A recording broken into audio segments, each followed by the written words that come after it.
Kita akan bersama-sama merenungkan dalam pekan Paskah yang ke-6 ini. Kristus adalah ikatan yang bersatukan kita karena Ia adalah Allah dan manusia. Bacaan diambil dari Yohanes 16 ayat 5-11.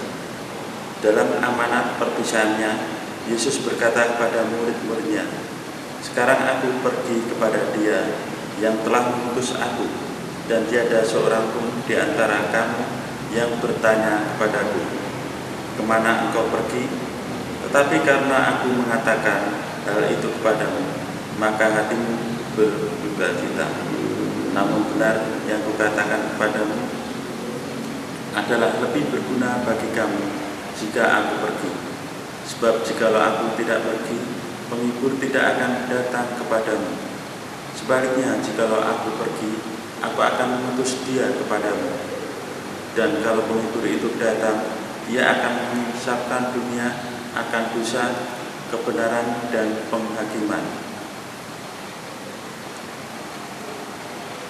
Akan dosa karena mereka tetap tidak percaya kepadaku, akan kebenaran karena aku pergi kepada Bapa dan kamu melihat aku, lagi akan penghakiman karena penguasa dunia ini telah dihukum.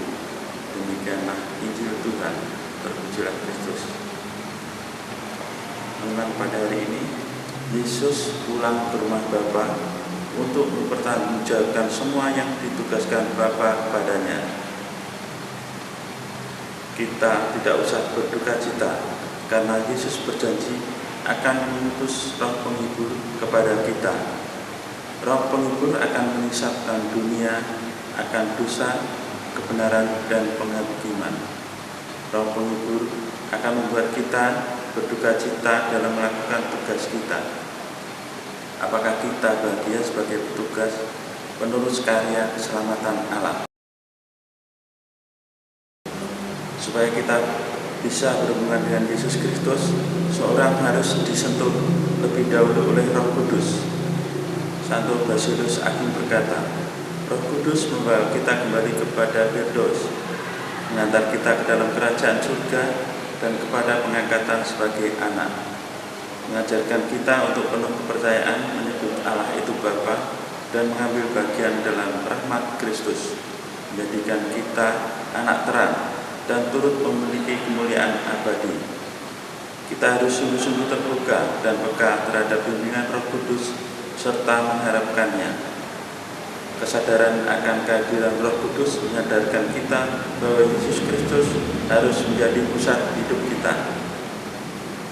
Sekalipun Paulus dan Silas difitnah dan dianiaya, namun mereka tetap tabah dan setia kepada Yesus Kristus.